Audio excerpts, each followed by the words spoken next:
Alcatraz Federal Penitentiary, California. In October 1959, Ellsworth Bumpy Johnson was in his 7th year of a 15-year sentence at Alcatraz Federal Penitentiary, the maximum security prison on an island in San Francisco Bay that housed America's most dangerous criminals. Johnson was 54 years old, serving time for federal narcotics conspiracy, one of approximately 260 inmates confined to The Rock, where escape was considered impossible and where violence simmered constantly beneath the surface of enforced routine and rigid discipline. Johnson had arrived at Alcatraz in June 1953, and by October 1959, he'd established himself as someone to be respected, a former Harlem crime boss who'd controlled millions of dollars in illegal gambling operations, who'd survived decades of gang wars, who carried himself with quiet dignity that commanded respect from other inmates regardless of their race or criminal background. Among black prisoners especially, Johnson was legendary, a man who'd built an empire in Harlem, who'd stood up to Italian mob families, who represented black power and black success in a world dominated by white criminal organizations. But not everyone at Alcatraz respected Bumpy Johnson, and one man in particular, a massive white prisoner named Eric Paulson, would learn in the most violent and permanent way possible that disrespecting Johnson carried consequences that no amount of size or strength or murderous reputation could protect against. According to 17 former Alcatraz inmates who were present during October 1959 and who spoke with Prison Chronicles between 1965 and 1970, what happened in the prison cafeteria on October 23, 1959 became the most legendary act of violence in Alcatraz history. Not because of its brutality — Alcatraz had seen far more brutal attacks — but because of how swiftly it happened, how strategically it was executed, and how completely it ended racist harassment that had been escalating for an entire week. Eric Paulson, 38 years old in October 1959, was exactly the kind of prisoner that Alcatraz was designed to contain: violent, sadistic, racist, and utterly unrepentant about any of it. Paulson stood 6 feet 4 inches tall, weighed approximately 275 pounds of muscle, built through years of prison weightlifting, and had been convicted of 3 separate murders, all of black men, committed during armed robberies in Texas between 1954 and 1956. According to court records and prison files, Paulson had specifically targeted black victims because, in his own words during his trial, killing, racial slur, isn't really murder, it's pest control. He'd shown no remorse during sentencing, had laughed when the judge called him a racist monster, and had promised he'd kill more black people if he ever got out of prison. Alcatraz received Paulson in 1957 after he'd assaulted multiple black prisoners at other federal facilities, making him too dangerous to house in regular prisons. At Alcatraz, Paulson continued his pattern of racist violence and intimidation, but in a more calculated way that avoided the kind of obvious attacks that would land him in solitary confinement indefinitely. Paulson was smart about how he terrorized people, says Marcus Williams, a black inmate who served at Alcatraz from 1958 to 1964 and who witnessed the incident involving Johnson. Williams spoke with Prison Chronicles in 1968. He didn't just attack people openly where guards would see. He'd do little things that humiliated and intimidated, but that weren't technically violent enough to get him thrown in the hole. He'd take food off black prisoners' trays during meals. He'd bump into black prisoners in the shower or in the yard, making it look accidental, but doing it hard enough to hurt. He'd whisper racial slurs when guards weren't close enough to hear. He'd make it clear that he considered black prisoners to be beneath him, that he thought Alcatraz was too good for racial slur, that we should all be working in fields or cleaning toilets rather than housed with white criminals who'd committed real crimes. By October 1959, Paulson had been at Alcatraz for 2 years and had established himself as someone who intimidated most prisoners, not just black inmates, but even white inmates who didn't want to risk confrontation with someone that large and that violent. Guards tolerated Paulson's behavior to a degree because he was smart enough not to cross the line into attacks that would require serious punishment, and because some guards, though this was never officially acknowledged, shared Paulson's racist views and quietly approved of how he kept racial slur in their place. Paulson thought he was untouchable, Williams recalls. He'd killed 3 black men on the outside and felt no guilt about it. He was bigger and stronger than almost anyone at Alcatraz, and he'd been getting away with his intimidation tactics for 2 years without serious consequences. So, when Bumpy Johnson arrived in 1953 and established respect among other prisoners, Paulson saw that as a challenge. He saw this older black man. Bumpy was 54 in October 1959, while Paulson was only 38, getting respect from both black and white prisoners, and Paulson couldn't stand it. He couldn't stand seeing a racial slur being treated like he mattered.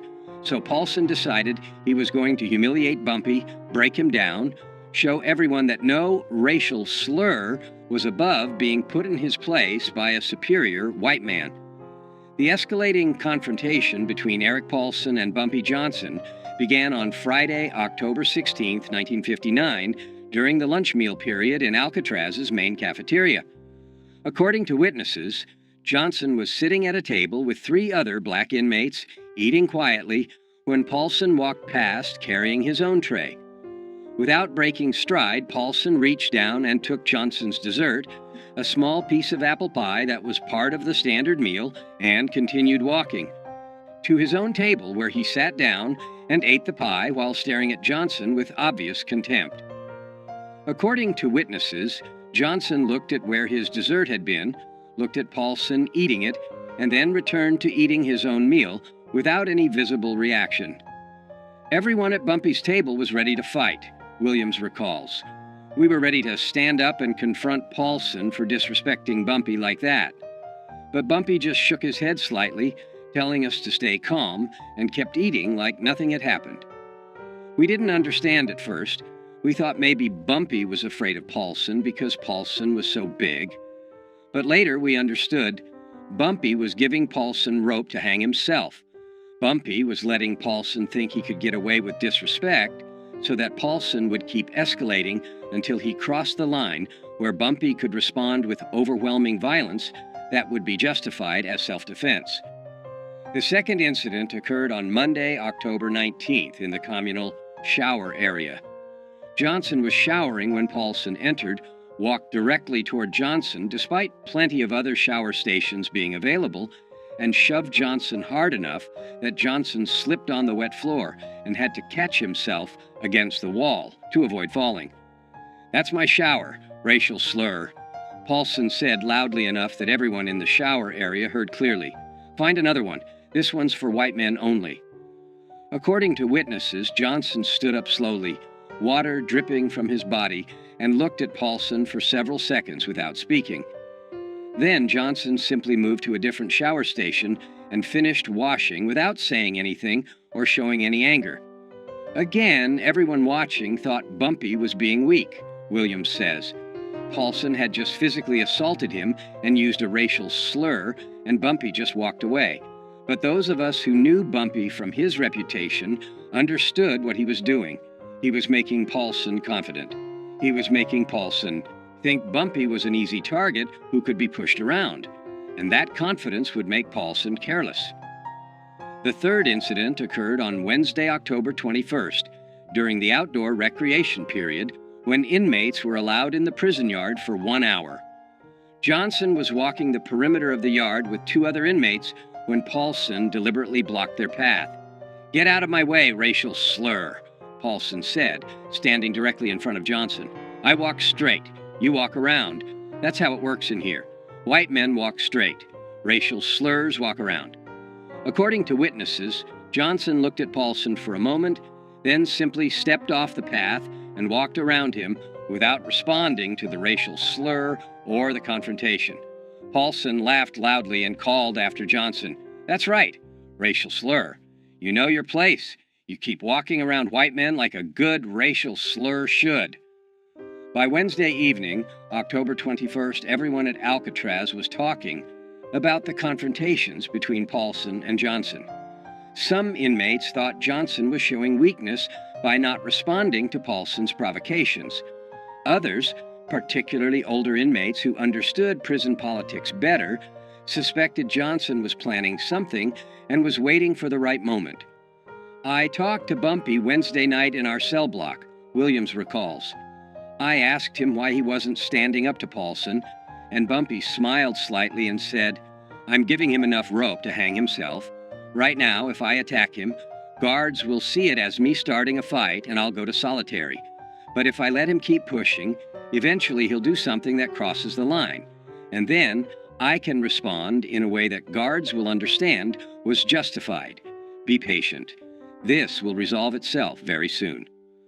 The final escalation occurred on Thursday, October 22nd, the day before the cafeteria incident that would become legendary. During the afternoon recreation period, Paulson approached a young black inmate named Robert Jackson, 23, who was sitting alone on a bench reading a book. "What are you reading, boy?" Paulson asked, snatching the book from Jackson's hands. "Are there pictures in it?" "I didn't know racial slurs could read words without pictures." According to witnesses, Jackson, who was small, maybe 140 pounds, serving time for postal fraud, and who'd never been violent, tried to take his book back politely. "Please give that back, sir. I was reading it." Paulson responded by hitting Jackson across the face with the book, knocking Jackson off the bench onto the ground, and then throwing the book into a puddle of dirty water that had collected near a drain. "That's what I think of racial slurs who think they're smart enough to read," Paulson said, standing over Jackson, who was holding his face where he'd been hit. "You're not smart. You're not equal to white men. You're racial slurs. And racial slurs belong on the ground where I just put you." Guards broke up the confrontation before it went further, but they didn't punish Paulson severely. He received a verbal warning and lost 1 day of recreation privileges. Jackson was sent to the infirmary with a split lip and a black eye. That evening, Bumpy Johnson sat with several other black inmates in their cell block, and according to Williams, who was present, Johnson made a statement that everyone understood meant something was going to happen very soon. Tomorrow at lunch, Paulson is going to learn a lesson he'll remember for the rest of his life. "I've been patient. I've let him think he can disrespect me without consequences. I've let him think that being big and violent makes him untouchable. But tomorrow, he's going to understand that size doesn't matter when someone has the intelligence and the willingness to use violence more strategically than he does. Tomorrow, Alcatraz is going to see what happens when a racist bully picks the wrong target." The main cafeteria at Alcatraz, Federal Penitentiary, seated approximately 250 inmates at long tables arranged in rows, with guards stationed at strategic positions around the perimeter watching for any signs of trouble. Meals were regimented. Inmates filed in, received their food, sat at assigned tables, ate in silence or with minimal conversation, and filed out within 45 minutes. Violence during meals was relatively rare because guards had clear sight lines to every table, and because inmates knew that starting a fight in the cafeteria would result in immediate solitary confinement. On Friday, October 23, 1959, at approximately 12:15 p.m., inmates filed into the cafeteria for lunch. Bumpy Johnson, wearing the standard prison-issue clothing, received his food tray and walked to his assigned table, where he sat with 3 other inmates and began eating quietly. Eric Paulson entered the cafeteria 2 minutes later, received his tray, and instead of going to his own assigned table, walked directly to Johnson's table and sat down in an empty seat across from Johnson, setting his tray down with deliberate force. "Well, well," Paulson said loudly enough that nearby tables could hear. "If it isn't Harlem's racial slur king. Still eating with your racial slur friends, I see. Still thinking you're somebody important instead of just another racial slur who belongs in a cage. According to witnesses, Johnson continued eating without looking up, without acknowledging Paulson's presence or his racial slurs.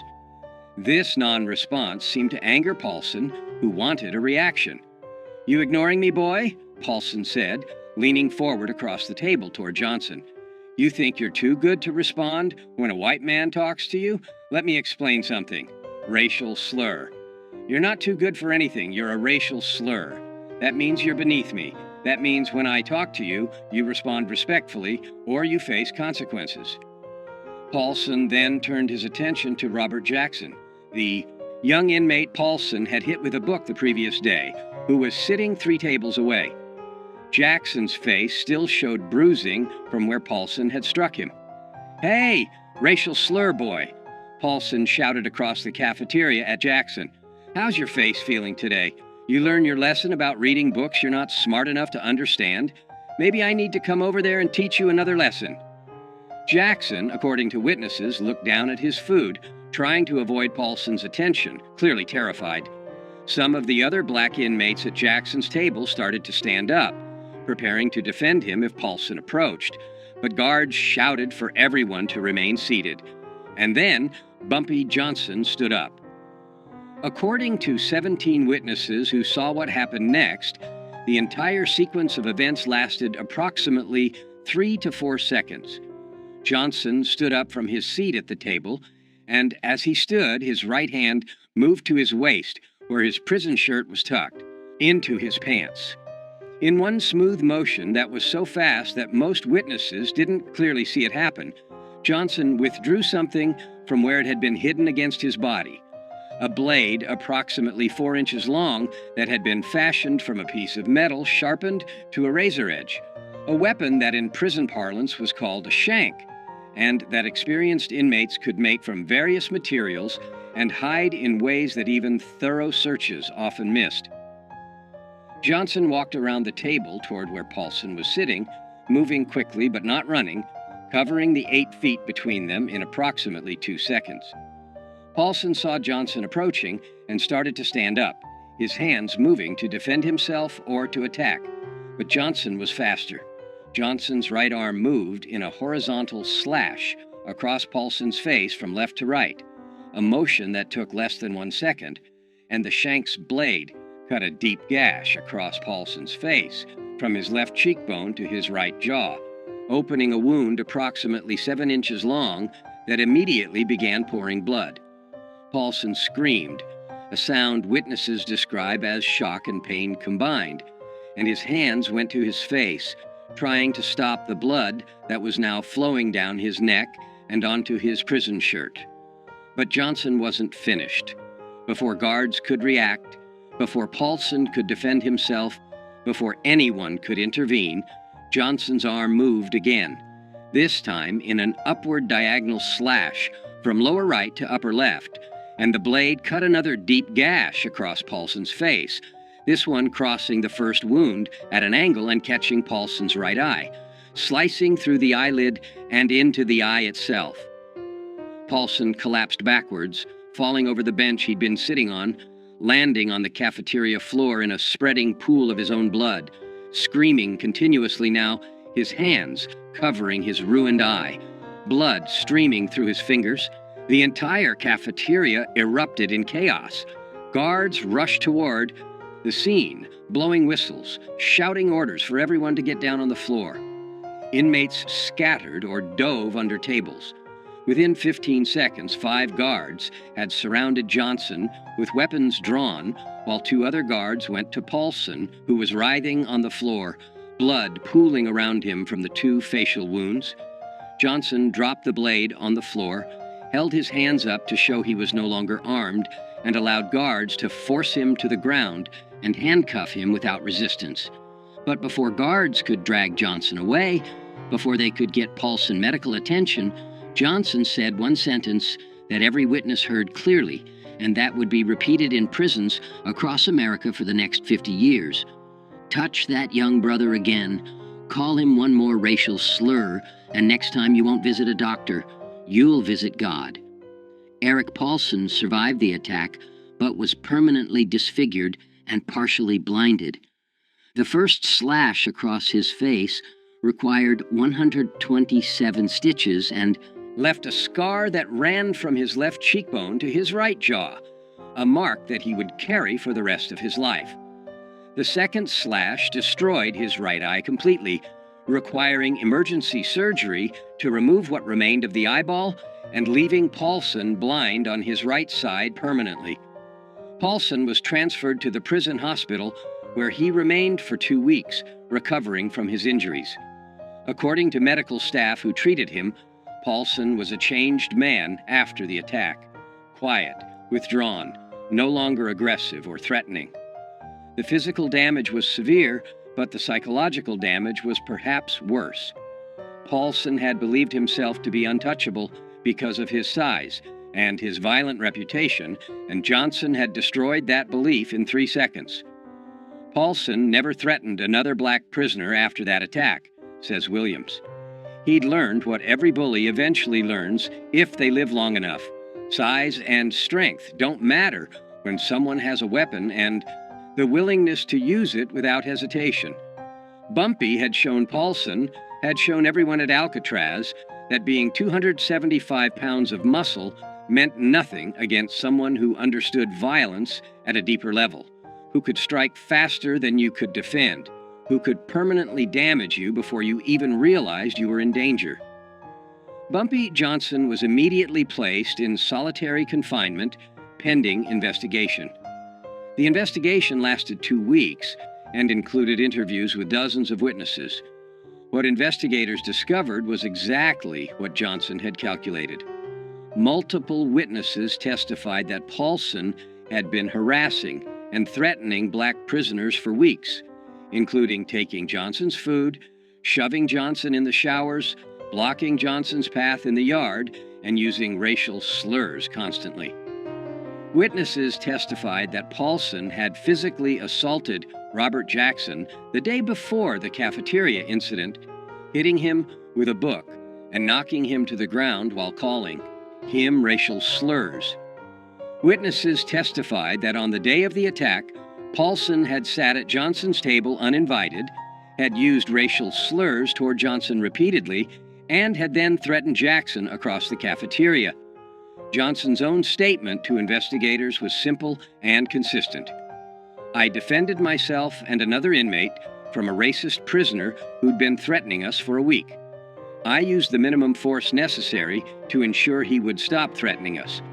I had warned him. I told him after the attack that if he continued his behavior, consequences would be worse next time. I don't regret defending myself. I don't regret defending Robert Jackson. I regret that violence was necessary, but it was necessary because guards weren't protecting us from Paulson's harassment." After 2 weeks in solitary confinement, prison officials made a decision that surprised many people. Johnson would receive additional time in solitary, 30 days total, for possession of a weapon and for assault, but he would not face additional years added to his sentence because investigators concluded that Johnson had been provoked by Paulson's sustained harassment and that the attack, while excessive in its violence, was understandable given the circumstances. The prison administration didn't want to admit it publicly, Williams explains, but they knew Paulson had been terrorizing black inmates for years and that guards had done nothing to stop it. They knew Paulson had assaulted Jackson the day before. They knew Paulson was sitting at Bumpy's table using racial slurs and threatening another inmate when Bumpy attacked him. So punishing Bumpy too severely would mean admitting that the prison administration had failed to protect inmates from a known racist bully. Instead, they gave Bumpy 30 days in the hole, enough punishment to satisfy rules against weapons and violence, and then they quietly transferred Paulson to another facility when he recovered, effectively admitting that Paulson was the problem, not Bumpy. What happened in Alcatraz's cafeteria on October 23, 1959 became legendary not just at Alcatraz, but in federal prisons across America. Inmates transferred from Alcatraz to other facilities carried the story with them. Guards talked about it. Prison officials wrote about it in reports, and the story grew with each retelling until it became a legend that defined Bumpy Johnson's reputation for the rest of his time in prison and for the rest of his life. The legend emphasized several key elements. The strategic patience. Johnson had endured a week of harassment without responding, letting Paulson grow confident and careless, waiting for the moment when response would be justified. The speed and precision. 2 slashes in 3 seconds that permanently disfigured and partially blinded a man before guards could react or before the victim could defend himself. The weapon. No one knew where Johnson had hidden the blade or how he'd smuggled it into the cafeteria. That mystery added to the legend, suggesting Johnson had capabilities and resources that other inmates couldn't match. The message: touch that young brother again, and next time you'll visit God. The statement became famous in prison culture as the perfect threat. Specific, clear, and absolutely believable, coming from someone who just demonstrated the willingness and ability to inflict devastating violence. The age factor. Johnson was 54 years old when he attacked Paulson, while Paulson was 38 and significantly larger physically. The fact that an older, smaller man had destroyed a younger, larger man so quickly and efficiently became part of the legend, proving that intelligence and experience were more valuable than size and strength. The legend of what Bumpy did to Paulson spread through every federal prison in America within a year, says Williams. Inmates in Atlanta and Leavenworth and Marion were talking about it. Black inmates especially saw it as justice. One, of their own, standing up to a racist bully and permanently ending that bullying in a way that guards never could or would. The story became inspiration. If you're being harassed by racists, if you're being threatened by people who think they're untouchable, remember what Bumpy Johnson did at Alcatraz. Be patient, be strategic, and when the moment is right, respond with overwhelming violence that ends the threat permanently. When Johnson was released from solitary confinement, after 30 days, he returned to general population and found that his reputation had changed completely. According to Williams and other inmates, white racist prisoners who'd previously felt comfortable using racial slurs around black inmates now kept their mouths shut when Johnson was present, understanding that crossing him could result in permanent disfigurement. Young black inmates treated Johnson with reverence, seeing him as someone who defended one of them against a racist bully when no one else would. Even guards showed more respect, understanding that Johnson wasn't just another inmate, but someone who could and would use strategic violence when necessary to protect himself and others. After the Paulson incident, nobody messed with Bumpy Johnson at Alcatraz, Williams says. Nobody took his food. Nobody pushed him in the showers. Nobody used racial slurs around him. The word had spread.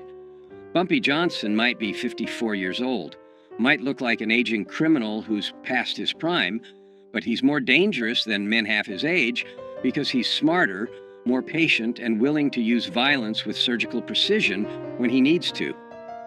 That reputation protected Bumpy for his remaining 4 years at Alcatraz until his release in 1963. And it protected every black inmate at Alcatraz because racists understood that if they targeted black inmates, they might face retaliation from Bumpy, and nobody wanted that. Robert Jackson, the 23-year-old inmate Paulson had been threatening when Johnson attacked, served the remainder of his sentence at Alcatraz and was released in 1962. According to Jackson's later accounts to friends and family, the cafeteria incident changed his life by teaching him about courage, justice, and standing up to bullies. Mr. Johnson saved me that day, Jackson told his family after his release, according to accounts shared with Prison Chronicles. Paulson had been terrorizing me for weeks.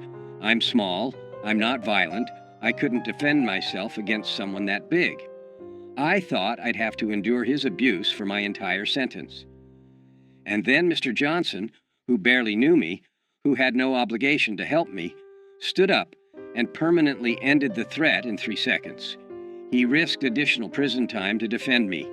He used violence on my behalf when I couldn't use it myself. That taught me that there are people in this world who'll stand up for you when you can't stand up for yourself, and that justice sometimes requires violence when peaceful means fail. Jackson never saw Johnson again after their respective releases from Alcatraz, but Jackson kept a newspaper clipping about Johnson's 1968 death, and at Jackson's own funeral in 1997, his family found the clipping in Jackson's wallet along with a handwritten note. "He saved me when no one else would. He showed me what courage looks like." RJ, 1962. Eric Paulson was transferred from Alcatraz to USP Leavenworth in Kansas in December 1959, 2 months after the cafeteria attack. According to prison records and accounts from inmates who served with Paulson at Leavenworth, Paulson was a changed man after his encounter with Johnson, physically disfigured with a massive facial scar and blind in one eye, but also psychologically broken by the realization that his size and violence hadn't protected him. Paulson served the remainder of his sentence at Leavenworth and was released in 1971. He returned to Texas, worked various manual labor jobs, and died in 1989 at age 68. According to people who knew him in Texas, Paulson rarely talked about his prison time, but when he did, he would touch the scar on his face, a mark that remained prominent even 30 years after Johnson had put it there, and say, "I learned the hard way that being big doesn't make you tough, and being tough doesn't make you smart. I thought I was the most dangerous man at Alcatraz. Turns out I wasn't even close." Bumpy Johnson was released from Alcatraz in November 1963 after serving 10 years of his 15-year sentence. He returned to Harlem, reclaimed control of his criminal empire, and lived until July 1968 when he died of a heart attack at age 62.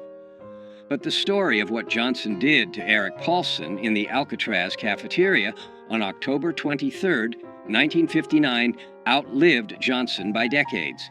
The story was told in prisons across America, was referenced in books about prison culture, was retold by former inmates who'd served at Alcatraz, and who wanted to share the legend of how one man had ended racist harassment with 2 slashes of a blade and 1 perfect threat. That cafeteria attack defined Bumpy Johnson's reputation in ways that nothing else he did could match, says Marcus Williams, who remained friends with Johnson after both men were released from Alcatraz.